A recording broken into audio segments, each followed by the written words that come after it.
আমরা কুমিল্লা জেলার লাকসাম উপজেলায় লাকসামের সাবেক সংসদ সদস্য বীর মুক্তিযোদ্ধা উপজেলা বিএনপির সভাপতি আলহাজ সাইফুল ইসলাম হিরো এবং পৌরসভা বিএনপির সভাপতি আলহাজ হুমায়ুন কবির পারভেজ এই দুজনকে 2013 সালের 27শে নভেম্বর র্যাব গ্রেপ্তার করেছিল।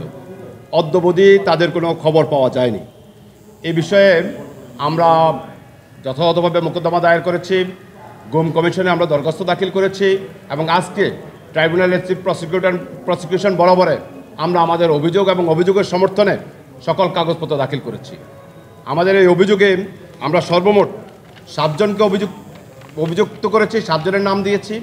একজন হচ্ছে লাকসামের সাবেক সংসদ সদস্য এবং পলাতক সাবেক স্থানীয় সরকার মন্ত্রী তাজুল ইসলাম, আর বাকি 6 জন হচ্ছেন র্যাবের যারা অফিসার ছিলেন, যারা এই গ্রেপ্তারের সাথে সরাসরি জড়িত ছিলেন এবং গ্রেপ্তার যারা করেছেন আমরা তাদের নামে আজকে এই অভিযোগটা দাখিল করেছি।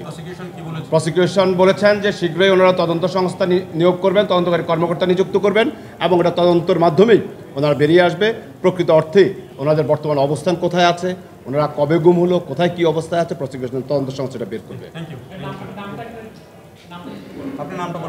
আমি অ্যাডভোকেট বদিউল আলম সুজন, আমি সাইফুল ইসলাম হিরু সাহেবের মামাতো ভাই এবং হুমায়ুন কবির পারভেজ হচ্ছেন আমার চাচা। আমার সাথে হুমায়ুন কবির পারভেজের ছেলে শাহরিয়ার আছেন, স্ত্রী আছেন এবং ওনার ছোটো ভাই যিনি আজকে অভিযোগ করেছেন গোলাম ফারুক সাহেবও আছেন।